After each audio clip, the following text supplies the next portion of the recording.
Hello there. I'm Scotty. You're not. And it's time to talk about my Willy. It's time to talk about Free Willy. That's it.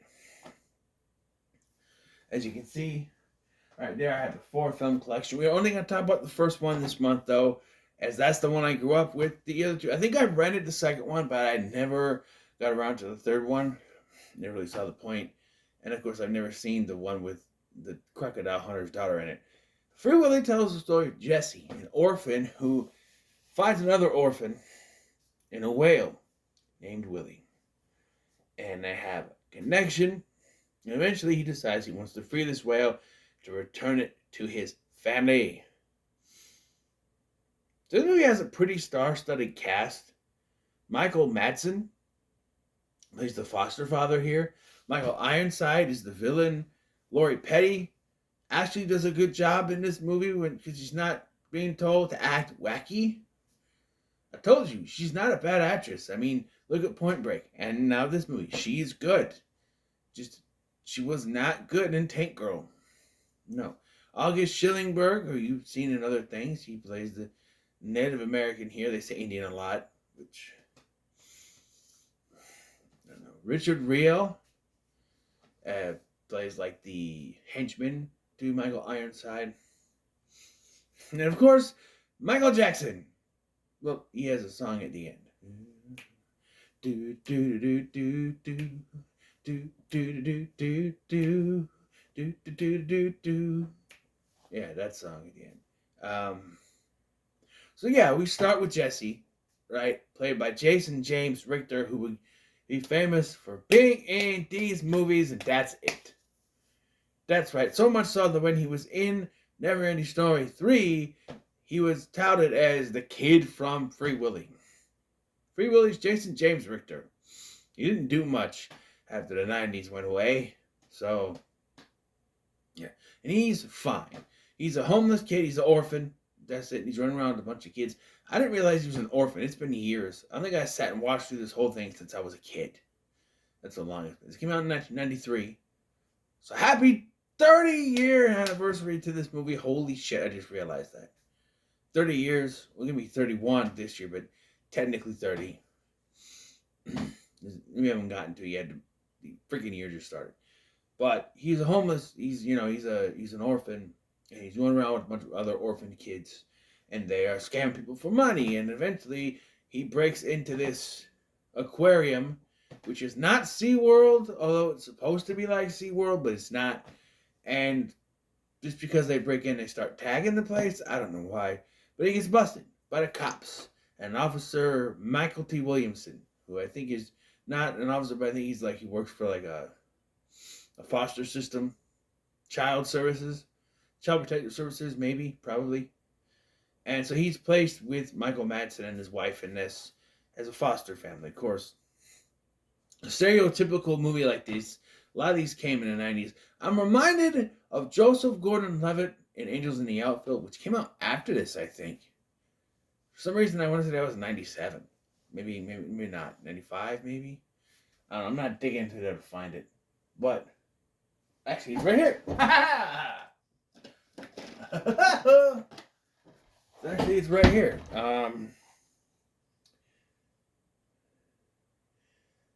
These things never say it, though.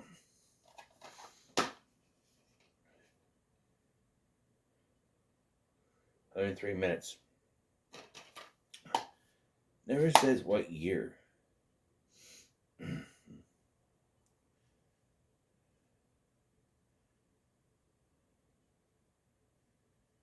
Nope. There's no year on it. I was so happy, and then, but it reminds me of that because he keeps saying, "My mom's gonna come back for me, and I'm gonna be out of here." And they keep telling him, your mom left 6 years ago. You gotta go. No, my mom's gonna come after me. Kind of like with him. Well, my dad and I, we're gonna be a family again, like in Angel in the Outfield, that sort of thing. But in the back of your mind, that's not gonna happen. So for some reason, the 90s had these homeless kids, I guess, for lack of a better term. This was Warner Brothers. That was Disney. sort of thing. So he makes a connection with this whale called Willy, and it becomes a strong connection. You know, the trainers are having a hard time training him. The first scene of this movie is him getting captured, Willy, and then, you know, a weird title card where it's Free Willy, but it's in a circle spinning around, and it's like, it looks like some kind of point and click, drag and drop type thing on a 90s computer. There you go. That works. Kind of graphic. I could do better things on my old computer.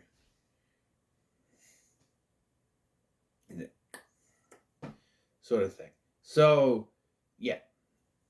It makes a connection, and they show, the people there, they see that he has this connection with Willy, and then he can kind of make him do stuff. So they decide to, you know, keep him around, because we find out later that this whale's worth $1 million.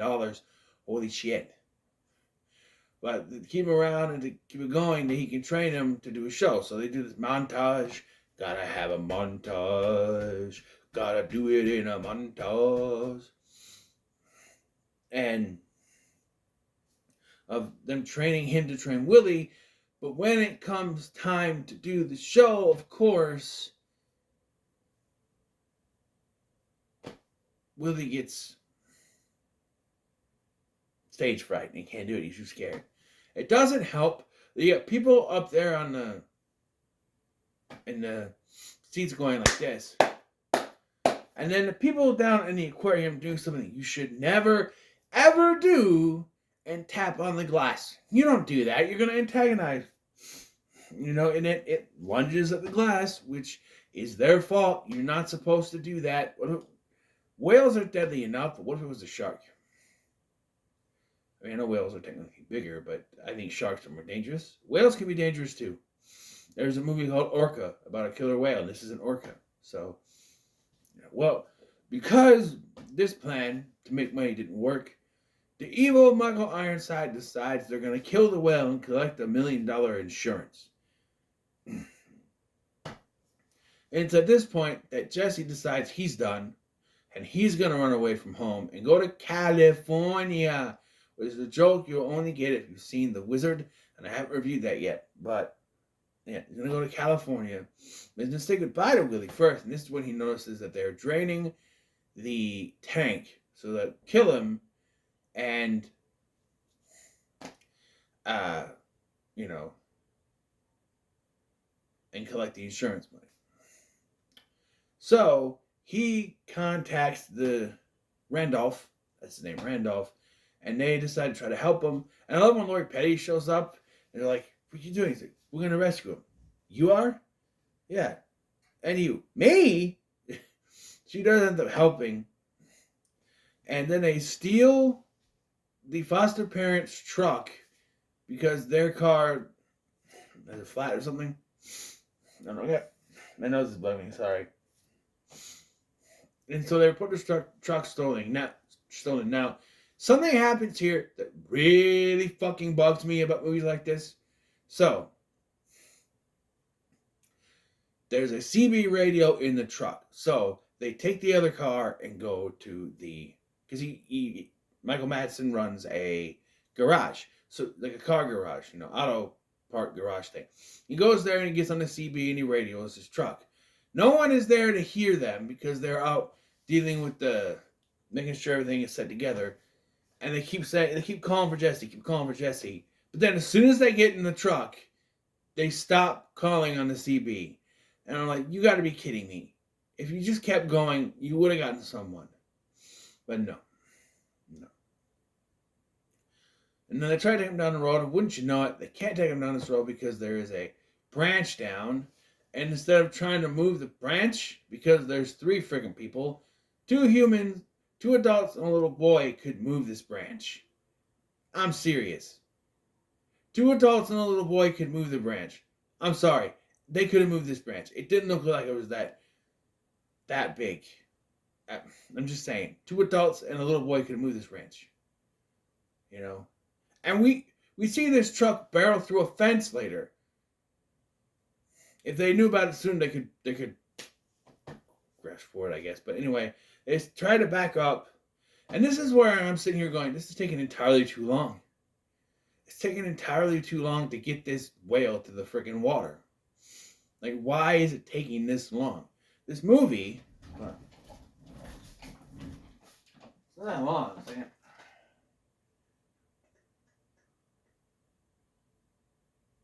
well, where's the? Does it not say? Here we go. Free Willy, 112 minutes. It's about the runtime of the last one. So, of World Race, and I had issues there too about stuff taking too long. So this part about them trying to get the whale to the water, it takes too long, and it feels like they're purposely putting stuff in the way. Like they could have kept going. No, there's a tree branch that all three could lift, but no, we got to try to back up. And they're trying to back up. Whale gets tipped over a little bit, so they can't stop. They got to stop. So now they got to call Radio Glenn, Michael Madsen and the wife, and they drive up, and they, after taking too long again to beg him to help, because they're looking for Jesse, and it's like they're going to help, but then when they get there, it's kind of like, Jesse has to bag and bag and bag and bag and bag and bag to get him to help. It takes entirely too long for that too. I'm just like, come on already. Eventually, they're able to figure it out. And then it seems to go too fast then. They finally get there. And as they get to where they got to go to put the whale in the water, Michael Ironside and his men are there. But then, you think, as slow as this has been going, they're going to get out, they're going to talk. There's going to be, someone's going to try to stop them, they're going to try to go after the whale. It's going to take too long. No, Michael Madsen floors the thing and almost run their ass over to go through this fence to then, or fence, whatever it's like. Then completely puts this truck almost completely into the water and gets him out of there. And then we get the scene. The scene that was all over the trailers, it was all over the TV, all over the VHS ads. In fact, I had VHS. I don't want to go digging for it, though. It's a big box. It's one of those big ones. Clamshell cases. But yeah, it just, because you're trying to talk, come on, Willy, come on. But Michael Ironside's got nets. So he directs him over to this embankment. And of course, you get the thing. He says the Native American prayer. And you get the, and Willy jumps over and clearly would have hit this kid to how close he was. But he doesn't. Like, the tail would have whacked him in the face for sure. The kid would be dead. By the way, earlier on in the film, when he sneaks out to see Willy the first time, he slips on the water, knocks his head, and then Randolph comes in and looks around and can't find him. Like, humans float, but in this movie, we sink to the bottom of the tank, apparently. We float. We all float. And when you're down here, Jesse, you'll float too. We float. You ever been in a pool and just lay there? You float. You float. You don't sink to the bottom. You float. So, I'm about to be mad. I saw what that was. Anyway. So, yeah, that's a little confusing to me. But anyway, Willy jumps out to the ocean to be with his family. And they're happy ever after. And Jesse decides he's going to stay. Happily ever after. Cue the Michael Jackson song. We out. That's what it is. This movie's good. I'm going to give it a pretty good. It started out wonky for me. As the movie went on, I did cry a little bit with the whale at the end.